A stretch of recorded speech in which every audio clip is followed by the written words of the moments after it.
परिचय। राज और अमर drawing room में बैठे हैं।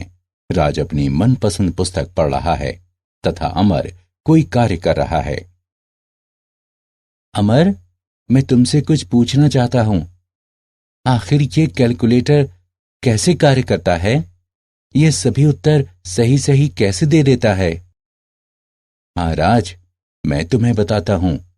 कैलकुलेटर डायोडों के जुड़ने पर कार्य करता है। डायोड एक अर्धचालकीय प्रक्रम है तथा इसे ऑन ऑफ करने के लिए प्रयोग किया जा सकता है। जब किसी डायोड को किसी विशेष प्रकार से व्यवस्थित किया जाता है तो वह विशिष्ट परिणाम देता है। धन्यवाद अमर, मुझे कैलकुलेटर की आधारभूत संकल्पना समझ में आ गई है। छात्रों, आज हम अर्धचालक इलेक्ट्रॉनिक के बारे में विस्तार से अध्ययन करेंगे। उद्देश्य: इस पाठ के अंत में आप निम्न करने में सक्षम हो जाएंगे। ठोसों में ऊर्जा बैंड के बारे में जानना, अचालकों, अर्धचालकों तथा धातुओं को परिभाषित करना, आंतरिक तथा बाह्य अर्धचालक को समझना, एन प्रकार तथा पी प्रकार के अर्धचालक को परिभाषित करना, पीएन जंक्शन को समझना, अर्धचालक डायोड का वर्णन करना, अग्र तथा पश्च बायस जंक्शन डायोड का विश्लेषण करना, पीएन जंक्शन डायोड के वीआई गुणों का विश्लेषण करना, रेक्टिफायर को परिभाषित करना और जीनर डायोड की व्याख्या करना। ठोसों में ऊर्जा बैंड। परमाणु में इलेक्ट्रॉन किसी निश्चित नियम के अनुसार विविध कोशों में वितरित होता है तथा उन्हें निश्चित डिस्क्रीट ऊर्जा मान रखने की अनुमति होती है। ग्राह्य ऊर्जा के मान को प्रायः ऊर्जा स्तर डायग्राम पर दर्शाया जाता है। हम ऊर्जा स्तर के लिए बैंड निर्माण पर विचार करेंगे जो संयोजी इलेक्ट्रॉन द्वारा ग्रहण किया जाता है तथा इसके अगले स्तर पर भी विचार करेंगे। ऐसा माना जाता है कि क्रिस्टल में परमाणुओं के बीच की दूरी धीरे धीरे अनंत से घटकर आर नॉट हो जाती है जो तुल्यांक के संगत नहीं है। संयोजी बैंड। संयोजकता बैंड ऊर्जा स्तर का संयोजी बैंड है जो क्रिस्टल में परमाणुओं से बंधे संयोजी इलेक्ट्रॉन में होता है। रिक्ति अंतराल। संयोजकता बैंड के ऊपर ऊर्जा का क्षेत्र जिसमें इलेक्ट्रॉन नहीं पहुंच सकता है। चालन बैंड। रिक्ति अंतराल के ठीक ऊपर ऊर्जा का स्तर जो क्रिस्टल के चालक इलेक्ट्रॉन द्वारा ग्रहण किया जाता है। ये इलेक्ट्रॉन गति करने के लिए मुक्त होते हैं तथा विद्युत क्षेत्र में अपनी ऊर्जा बढ़ा लेती हैं। अचालक, अर्धचालक तथा धातुएं।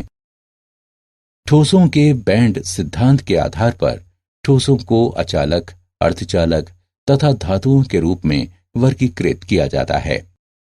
अचालक। संयोजकता बैंड पूर्णतः भरा होता है तथा चालन बैंड दूर होता है। इस प्रकार के पदार्थों का अच्छा उदाहरण हीरा है। इसके 6 इलेक्ट्रॉन वोल्ट की रिक्ति अंतराल होते हैं। सभी संयोजकता इलेक्ट्रॉन सहसंयोजक आबंध के निर्माण में भाग लेते हैं तथा विद्युत के चालन के लिए कोई उपलब्ध नहीं होते हैं। अर्धचालक।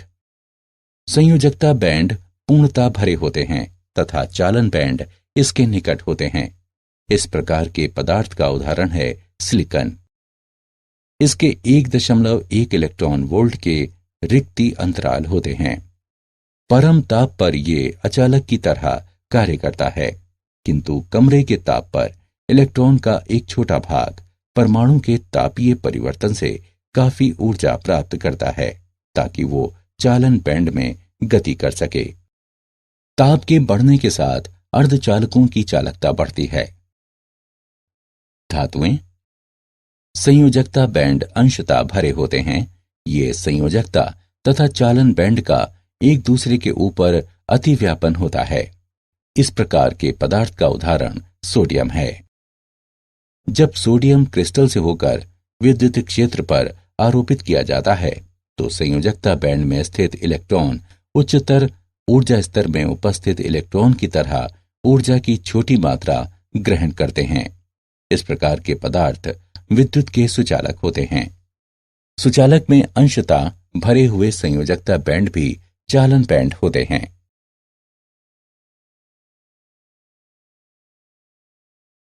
आंतरिक अर्धचालक। आंतरिक अर्धचालक वे हैं जिनमें अशुद्धियां उपलब्ध नहीं होती हैं तथा इसलिए परिशुद्ध अर्धचालक कहलाते हैं। ऐसे अर्धचालकों में कुछ क्रिस्टल दोष उपस्थित हो सकते हैं। जब अर्धचालक को 0 केल्विन ताप पर लाया जाता है तो ये अचालक की तरह व्यवहित होता है तथा उच्च ताप पर संयोजकता बैंड से चालन बैंड में इलेक्ट्रॉनों के तापीय उत्तेजन के कारण चालन करता है। उदाहरण जर्मेनियम तथा सिलिकॉन। चलिए सिलिकॉन पर विचार करते हैं जिसके 4 संयोजकता इलेक्ट्रॉन हैं। ये 4 सहसंयोजी आबंध बनाते हैं। सहसंयोजक आबंध बनाने में जो इलेक्ट्रॉन भाग लेते हैं उसे संयोजकता इलेक्ट्रॉन कहते हैं। यदि कुछ ऊर्जा दी जाए तो सहसंयोजक आबंध टूट जाते हैं, इलेक्ट्रॉन बाहर आ जाते हैं तथा मुक्त रूप से विचरण करते हैं, जिसके परिणाम स्वरूप सहसंयोजक आबंध में रिक्त स्थानों का निर्माण होता है। ये धनावेश वाहक के रूप में जाने जाते हैं तथा इन्हें होल कहते हैं। संयोजकता आबंध में चालन इलेक्ट्रॉनों की संख्या रिक्त स्थानों की संख्या के बराबर होती है।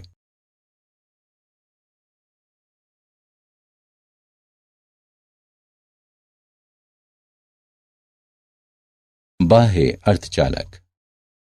बाह्य अर्धचालक वो होते हैं जिनमें अशुद्धियां बड़ी मात्रा में उपलब्ध होती हैं। अशुद्धियां तृतीय ग्रुप या 5वें ग्रुप के तत्व हो सकती हैं।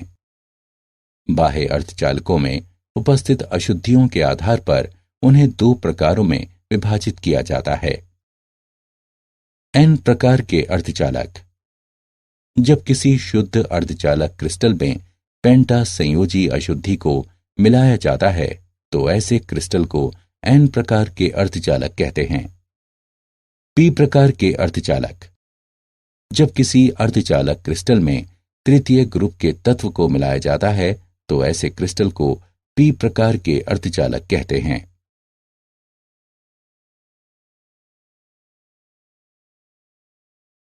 एन प्रकार के अर्धचालक। सिलिकॉन क्रिस्टल को सुचालक बनाने के लिए इसके क्रिस्टल संरचना में आर्सेनिक, एंटिमनी या फास्फोरस जैसे अशुद्ध परमाणुओं को मिलाया जाता है। इन परमाणुओं के बाह्यतम कोश में 5 सहसंयोजी इलेक्ट्रॉन होते हैं जो दूसरे तत्वों के परमाणुओं से जुड़कर पेंटा सहसंयोजक आबंध का निर्माण करते हैं। जब विद्युत वोल्टेज आरोपित करते हैं तो ये 4 इलेक्ट्रॉन अन्य सिलिकॉन परमाणुओं से मिलकर बंध बनाते हैं तथा एक इलेक्ट्रॉन विचरण करने के लिए मुक्त रह जाता है। क्योंकि प्रत्येक परमाणु एक इलेक्ट्रॉन प्रदान करता है इसलिए 5 संयोजी इलेक्ट्रॉनों को प्रदाता कहते हैं। परिणामी अर्धचालक पदार्थ ऋणावेश के साथ विद्युत के सुचालक होते हैं तथा इसे एन प्रकार के पदार्थ कहते हैं जिसमें इलेक्ट्रॉन को प्रभावी वाहक तथा परिणामी होल को अप्रभावी वाहक कहते हैं।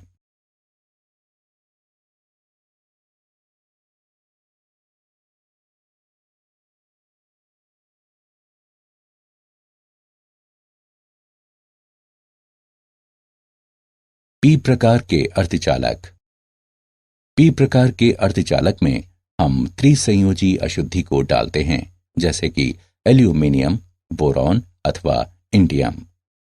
बाह्यतम सहसंयोजक बंध में केवल 3 संयोजी इलेक्ट्रॉन उपस्थित होते हैं अर्थात चतुर्थ आबंध का निर्माण नहीं हो सकता है।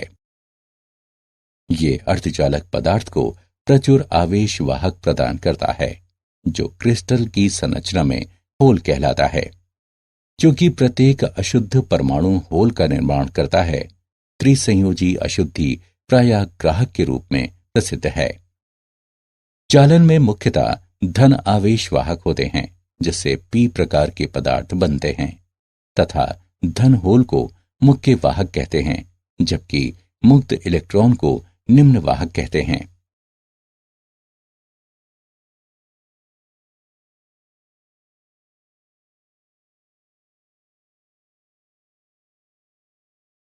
अर्धचालकों के उदाहरण। चलिए अर्धचालकों का एक उदाहरण लेते हैं। अर्धचालक के इलेक्ट्रॉन होल सांद्रण 6 गुणा 10 की घात 8 प्रति घन मीटर होती है। इसमें निश्चित अशुद्धि मिलाने पर इलेक्ट्रॉन सांद्रण 8 गुणा 10 की घात 12 प्रति घन मीटर हो जाती है। चलिए विलयन को देखते हैं। जब इलेक्ट्रॉन सांद्रण बढ़ता है तो ये n प्रकार के अर्धचालक होते हैं। हम जानते हैं कि Ni की घात 2 बराबर Ne तथा NH का गुणनफल, जहां Ni आंतरिक वाहकों का सांद्रण है, NH होल का सांद्रण है तथा Ne इलेक्ट्रॉन का सांद्रण है। अतः NH बराबर Ni की घात 2 बटा Ne मानों को रखने पर हमें NH बराबर 4.5 गुणा 10 की घात 4 प्रति घन मीटर, अतः नया होल सांद्रण 4.5 गुणा 10 की घात 4 प्रति घन मीटर है। अशुद्धि मिलाने से ऊर्जा अंतराल घटता है।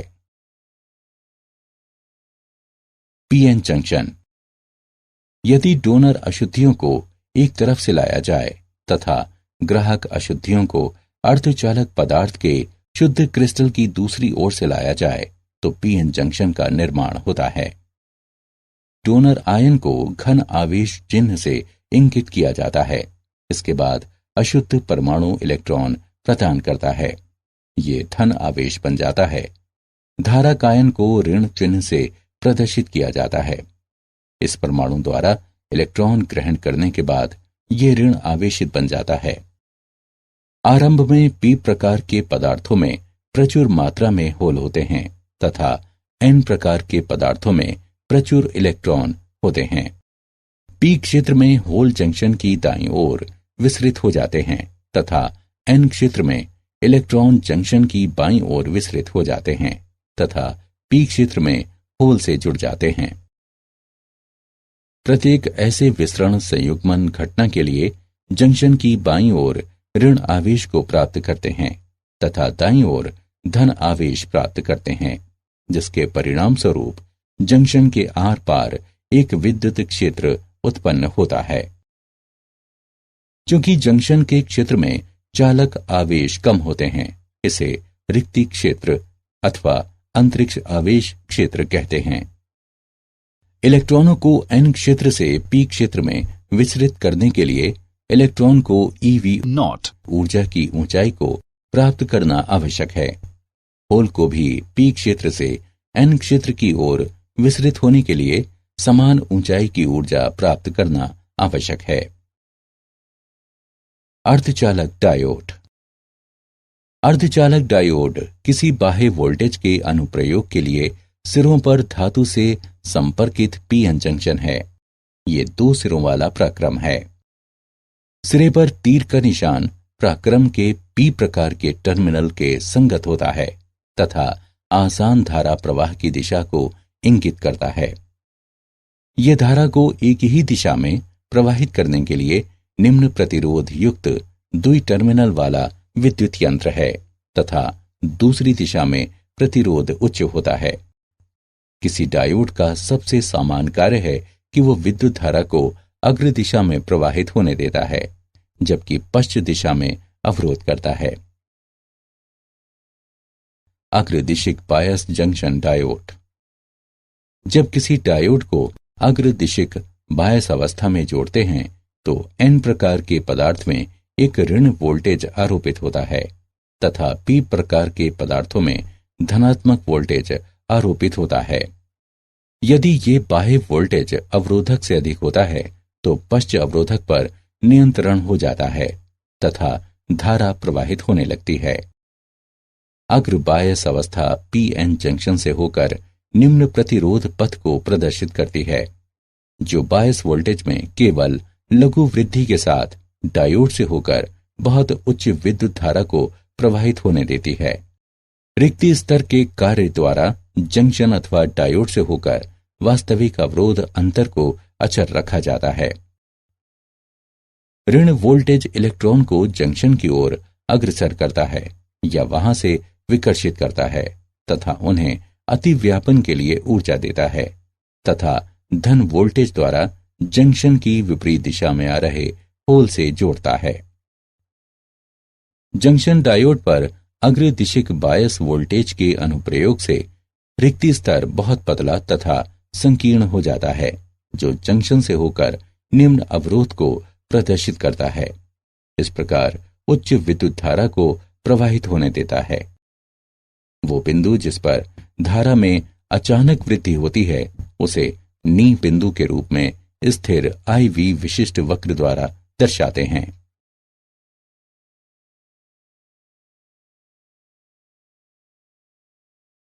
पश्चिम दिशिक बायस जंक्शन डायोड। जब किसी डायोड को पश्चिम दिशिक बायस अवस्था में संपर्कित किया जाता है तो N प्रकार के पदार्थ पर धन वोल्टेज आरोपित होता है तथा P प्रकार के पदार्थ पर ऋण वोल्टेज आरोपित होता है। N प्रकार के पदार्थ पर आरोपित धन वोल्टेज इलेक्ट्रॉनों को धन इलेक्ट्रोड की ओर जंक्शन से दूर आकर्षित करता है, जबकि P प्रकार के सिरे पर स्थित होल ऋण इलेक्ट्रोड की ओर जंक्शन के विपरीत आकर्षित करता है। इसके परिणाम स्वरूप इलेक्ट्रॉन तथा होल के अभाव में रिक्ति स्तर बढ़ता चला जाता है तथा एक उच्च प्रति अवरोध पथ उत्पन्न होता है जो बिल्कुल अचालक की तरह होता है। पश्चिम बायस अवस्था PN जंक्शन को उच्च प्रतिरोध प्रदर्शित करता है तथा जंक्शन डायोड से होकर बायस वोल्टेज में वृद्धि के साथ वास्तव में शून्य धारा प्रवाहित करता है। यद्यपि एक बहुत कम धारा जंक्शन से होकर अवश्य प्रवाहित होती है, जिसकी माप माइक्रो एम्पियर हो सकती है।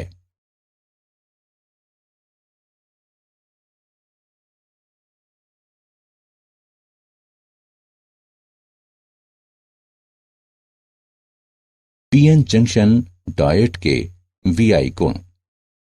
अग्रदिशिक बायस में धारा तब तक पहले धीरे धीरे बढ़ती है जब तक कि डायोड से होकर वोल्टेज किसी निश्चित मान को प्राप्त नहीं कर लेता है। विशिष्ट विभव के बाद डायोड धारा डायोड बायस वोल्टेज के बहुत लघु वृद्धि के बावजूद भी तेजी से बढ़ती है। इस वोल्टेज को थ्रेशोल्ड वोल्टेज अथवा नी वोल्टेज कहते हैं। पश्चिम दिशिक बायस में डायोड के लिए धारा बहुत लघु होती है तथा बायस में परिवर्तन के साथ भी हमेशा अचर होती है। ये पश्चिम दिशिक बायस पर धारा अचानक बढ़ती है। ये वोल्टेज ब्रेकडाउन वोल्टेज कहलाता है।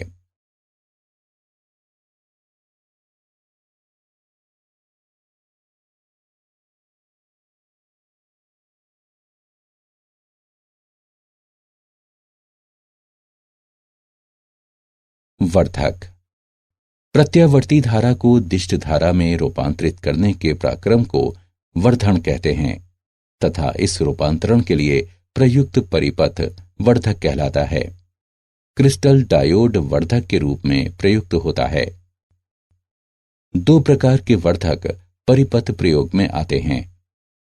अर्ध तरंग वर्धक। अर्ध तरंग वर्धक में प्रत्यावर्ती तरंग के धनात्मक या ऋणात्मक अर्ध गुजरता है, जबकि अन्य अर्ध को रोक दिया जाता है। पूर्ण तरंग वर्धक। पूर्ण तरंग वर्धक संपूर्ण इनपुट तरंगों को इसके आउटपुट पर एक अचर ध्रुवण पर रूपांतरित करता है।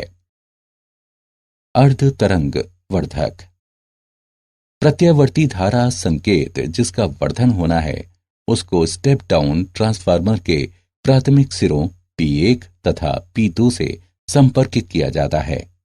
द्वितीयक सिरों में से एक सिरे को जंक्शन डायोड के P क्षेत्र से संपर्कित किया जाता है, जब दूसरे सिरे S2 को श्रेणी क्रम में जुड़े लोड प्रतिरोध RL के साथ N क्षेत्र से जोड़ दिया जाता है।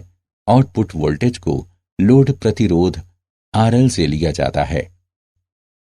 द्वितीयक सिरे S1 तथा S2 से होकर प्रत्यावर्ती इनपुट वोल्टेज प्रत्येक अर्ध चक्रण के बाद ध्रुवण को परिवर्तित कर देता है। इनपुट प्रत्यावर्ती वोल्टेज के प्रथम अर्ध चक्र में S2 की तुलना में सिरा S1 धनात्मक होता है।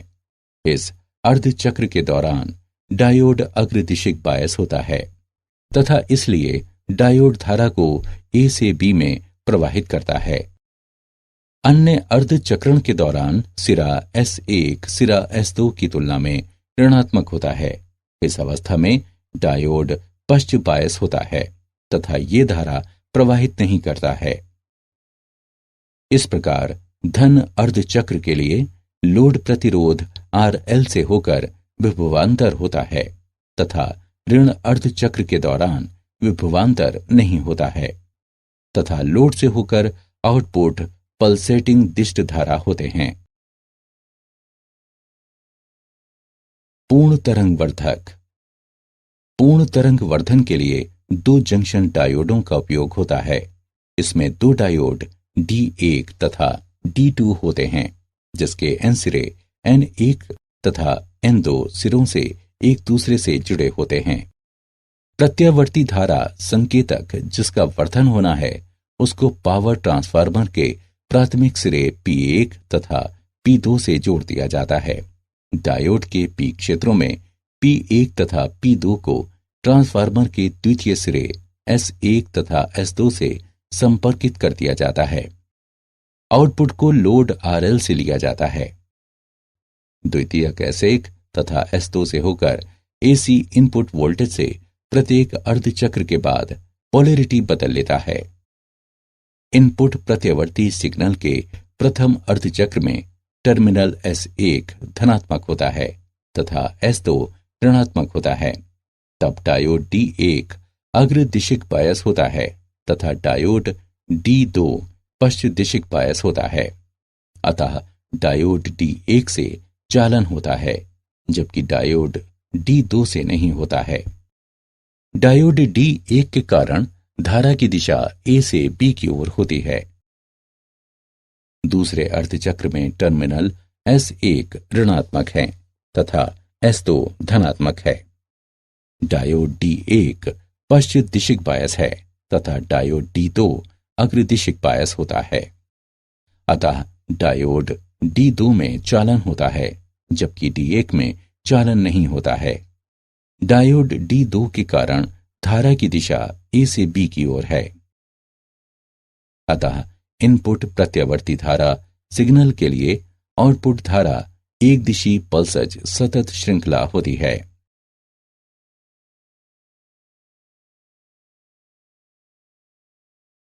Zener diode.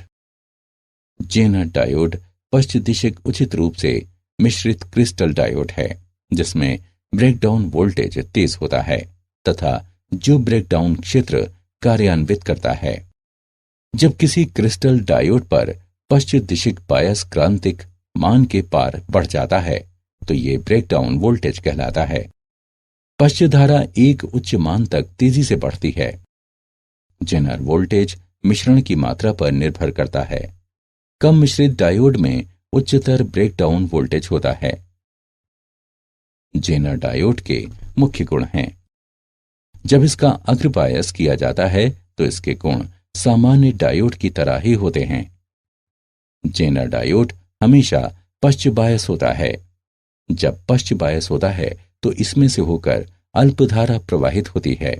ये धारा एक निश्चित क्रांतिक वोल्टेज तक अचर रहती है जिसे टर्न ओवर वोल्टेज कहते हैं तथा धारा तेजी से बढ़ती है। पश्च वोल्टेज जिसके लिए धारा पश्च गुण के रैखिक भाग पर किसी बिंदु के संगत होती है जेनर वोल्टेज कहलाती है।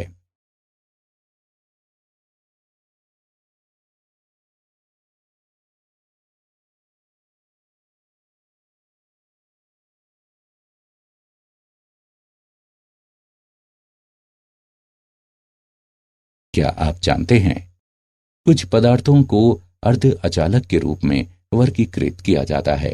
इनकी विद्युत चालकता विद्युत अचालकता के निकट होती है। एक सामान्य अर्ध अचालक का उदाहरण गैलियम आर्सेनाइड है। किसी इलेक्ट्रॉनिक युक्ति के लिए सिलिकॉन दिल की तरह है।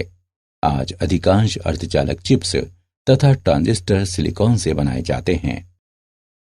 किसी चिप का इलेक्ट्रॉनिक क्षेत्रफल वो होता है जिसमें अल्प रसायन जैसे बोरॉन तथा फास्फोरस मिलाया जाता है, जो सिलिकॉन की चालकता को बदल देता है।